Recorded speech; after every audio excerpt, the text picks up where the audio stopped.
സൗദിയുടെ future investment initiative സമ്മേളനത്തിന്റെ പുതിയ എഡിഷനിൽ പ്രധാനമന്ത്രി നരേന്ദ്രമോദി അതിഥിയായി പങ്കെടുത്തേക്കും. ഒക്ടോബറിൽ 3 ദിനങ്ങളിലായി നടക്കുന്ന സമ്മേളനത്തിൽ ലോകത്തെ നിക്ഷേപകരും ശാസ്ത്രജ്ഞരും രാഷ്ട്ര നേതാക്കളും ഒരുമിച്ചെത്തും.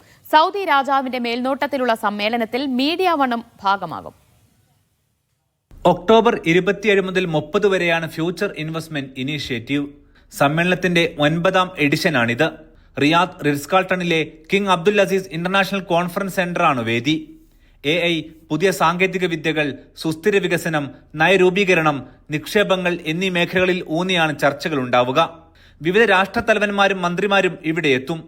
പ്രധാനമന്ത്രി നരേന്ദ്രമോദിയും ഉച്ചകോടിയിൽ എത്തുമെന്നാണ് വിവരം. നേരിട്ടാണോ ഓൺലൈനാണോ എന്നതിൽ ഔദ്യോഗിക പ്രഖ്യാപനം ഇതുവരെ വന്നിട്ടില്ല.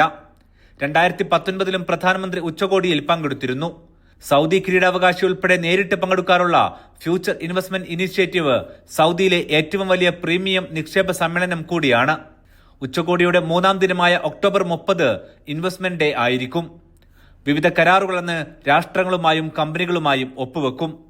7500-ലേറെ പേർ പങ്കെടുക്കുന്ന ഈ സമ്മേളനത്തിൽ 600-ലധികം പ്രഭാഷകരും 250 ചർച്ചാ സെഷനുകളും ഉണ്ടായിരിക്കും. കഴിഞ്ഞ 3 തവണയായി ഉച്ചകോടിയിൽ മാധ്യമ പങ്കാളിയായിരുന്ന മീഡിയ വൺ ഇത്തവണയും ഉണ്ടാകും. Aftab Rahman, media one, Riyadh.